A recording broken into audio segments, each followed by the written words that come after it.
Olá, então vamos para a segunda aula de Geografia Agrária, como parte das disciplinas, que nós estamos ministrando com aula remota da Universidade Estadual de Campo Mourão, e hoje nós vamos discutir um pouquinho com vocês sobre a agricultura, sobre o feudalismo. E essa discussão nós iremos fazer com vocês com base no livro Modo Capitalista de Produção, Agricultura e Reforma Agrária. Especificamente, vamos falar um pouquinho do capítulo 2, dando embasamento teórico também para as discussões que o professor Ariovaldo Umbelino de Oliveira está trazendo aqui nesse capítulo. Vamos apresentar aqui para vocês, o PowerPoint dessa aula.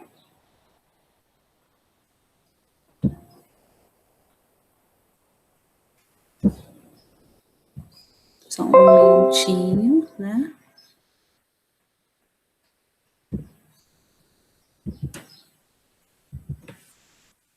Nós já fizemos a discussão na aula 1 sobre as abordagens teóricas da agricultura, em que o professor vai tratar do capítulo 1, E nós vamos fazer hoje um pouquinho da discussão sobre a agricultura, sobre o feudalismo. Inicialmente, o professor Ariovaldo vai fazer uma breve exposição, da necessidade de se entender o modo de produção feudal para que nós consigamos ter a noção da realidade presente da produção capitalista. Que é o modo feudal, ele vai dominar praticamente todo o território, europeu, principalmente no período que nós chamamos Idade Média. Então, o que estava acontecendo nesse período? As guerras, principalmente a Guerra dos 100 Anos, a Peste Negra, e também, acompanhado dessas guerras, vão surgir as inovações tecnológicas. Então, a produção feudal, segundo o professor Oliveira, ela reinou durante muitos séculos e, por isso, ela deixou marcas profundas na paisagem europeia. E essas marcas, elas também vão se estender hoje na agricultura brasileira. Você pode ter estruturado dentro da agricultura brasileira as marcas do feudalismo até os dias atuais, porque você tem essa transição, mas não necessariamente significa uma ruptura.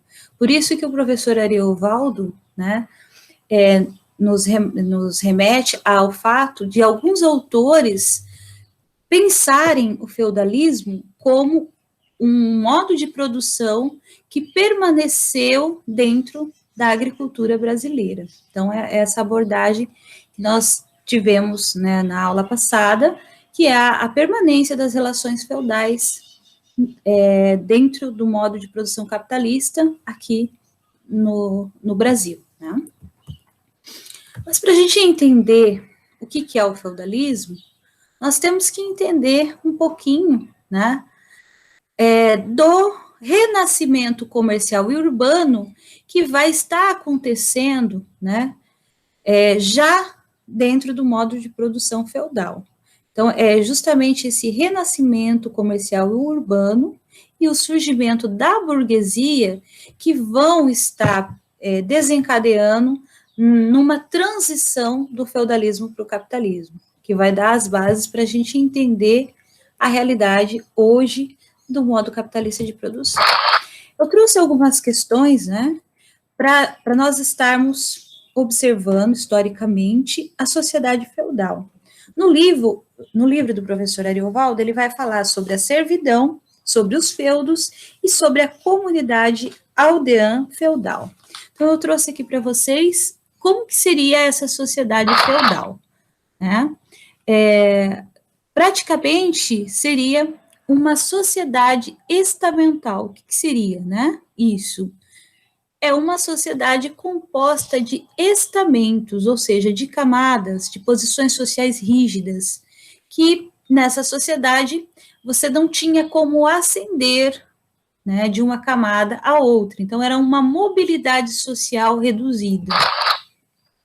E, de forma geral, né, segundo o professor Oliveira, seria formada de servos de domínios fronteirísticos, os aldeões, os vilões e os camponeses.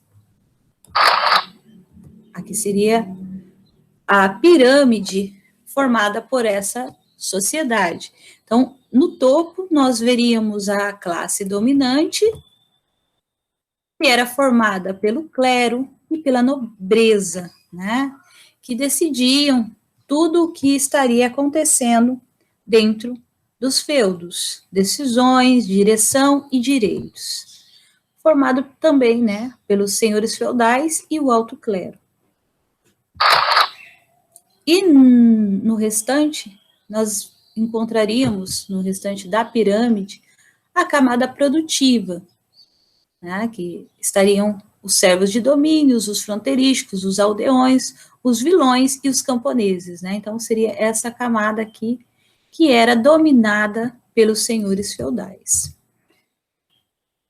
E esses sujeitos sociais, eles tinham como deveres e obrigações em troca de proteção dos seus senhores, né? Então, eles trabalhavam aqui tendo deveres e obrigações, trabalhavam nos feudos, em troca de proteção dos senhores feudais.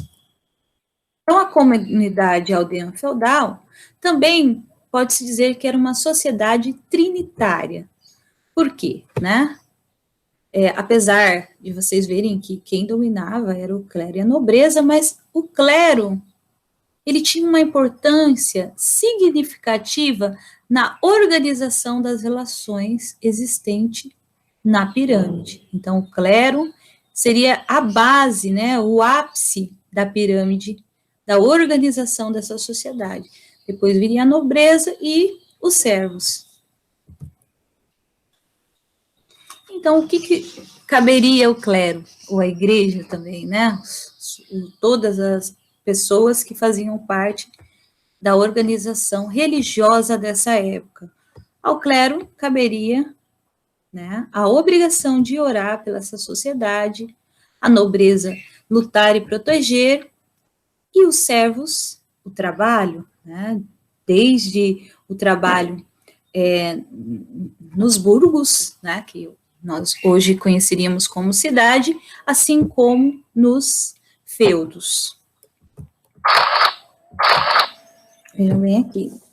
O professor Ariovaldo, ele traz uma figura, né, de como estariam dividido a realidade esquemática dessa época. Que nós temos um quadro, né, uma fotografia, para a gente estar visualizando, né, essa comunidade aldeã. Aqui, né, os castelos, né, onde viviam a nobreza, né, aqui também se estruturaria, né, uma igreja, né, que também teríamos o clero aqui, além das nobrezas. E os feudos sendo arado, né, por os servos. Então, aqui nós temos o feudo senhoril, que é o feudo, né, da nobreza, ou também do senhor feudal. Esse feudo, ele seria o domínio senhoril, onde ficava o castelo com terras de uso exclusivo do senhor. Já tem o feudo servil, seria a terra servil compostas por vários lotes arrendados aos servos, que teriam obrigações a cumprir com o senhor feudal. E o feudo comunal. O que seriam esse feudo? O que é esse feudo comunal? Seriam as terras comuns, de uso comunitário, né? Compostos por bosques e pastos, usados tanto pelo servo como pelo senhor feudal, né? Tanto pelo senhor como pelos servos. Então, aqui a gente tem um sistema feudal, né? O primeiro vassalo seria o rei, né? O primeiro senhor feudal seria o rei, ou também chamado de vassalo. Então, o feudo doado pelo rei a um dos seus vassalos, né?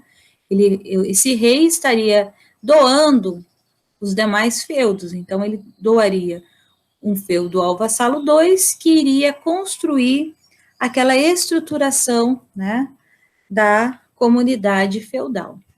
E depois, esse mesmo vassalo, o vassalo 1, estaria doando outros, né, que é o vassalo 3, e o vassalo 3 também poderia estar doando entre os seus familiares nobres outros feudos.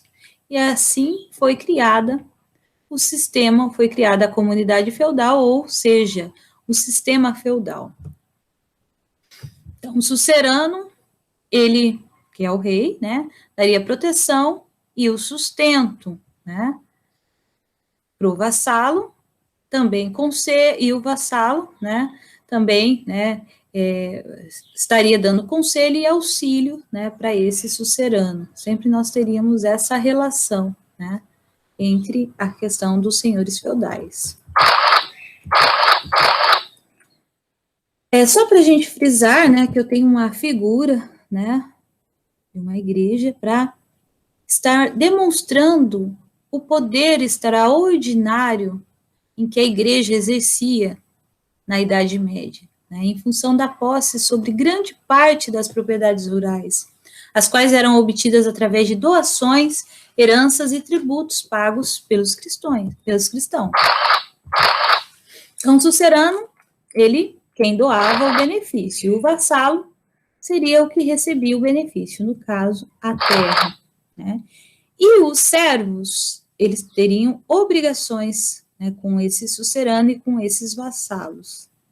E os principais tributos pagos pelos servos nesse momento seria a talha. O que seria essa talha? Uma porcentagem da produção das terras trabalhadas, que correspondia, em geral, a mais da metade da produção.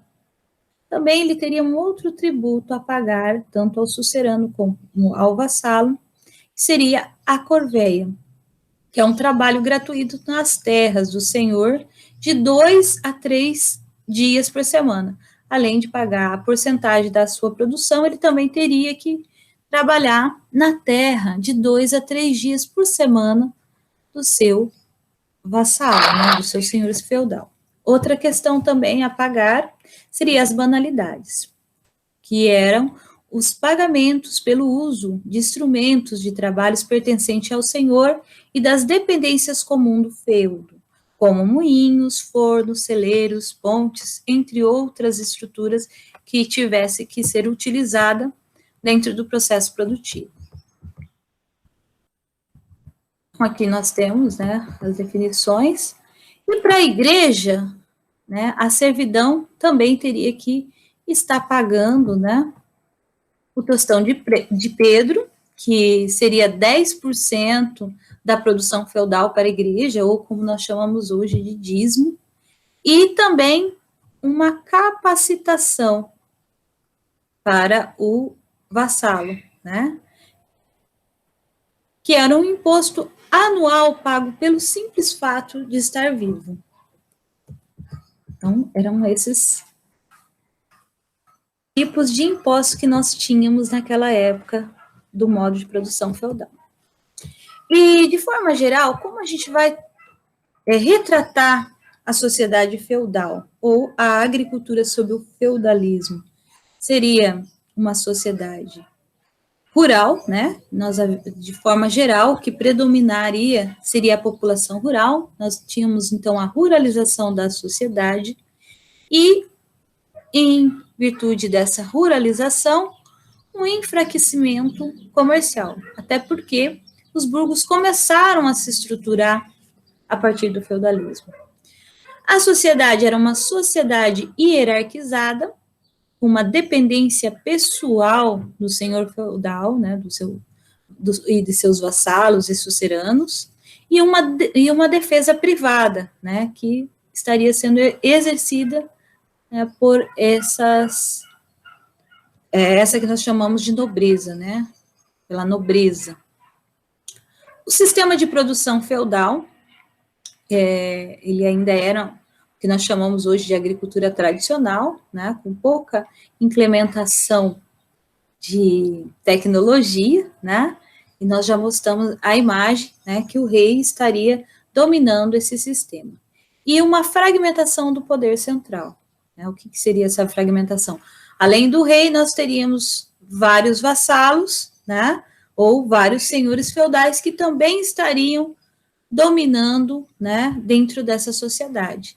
E, de forma geral, a Igreja Católica seria a supremacia da Igreja Católica, ela estaria comandando tudo isso, ela seria o poder máximo dentro da sociedade feudal. Já que a nossa sociedade, no feudalismo, ela era uma sociedade clericalização, nós tínhamos a clericalização da sociedade. Então, como que seria, de forma geral, né, a economia feudal? Economia agrícola, existiam moedas já na Idade Média, mas eram pouco utilizadas, e as trocas de produtos e mercadorias, elas eram comuns, né, se trocava mercadoria entre feudos, entre servos e também senhores feudal. Base no rural, autossuficiente, tudo se produzia, né, para o consumo, né, para a sobrevivência. Então, essa é a realidade que nós temos na sociedade feudal.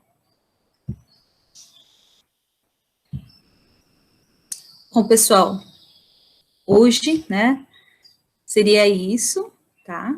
E depois a gente vai retratar a transição do feudalismo para o capitalismo. Então, essa seria a nossa aula 2. Alguma pergunta, alguma questão que vocês queiram estar colocando também, vocês podem estar enviando aí para mim, né, no meu WhatsApp, ou alguns questionamentos também, nós estaremos esclarecendo. Mas, de forma geral, seria isso.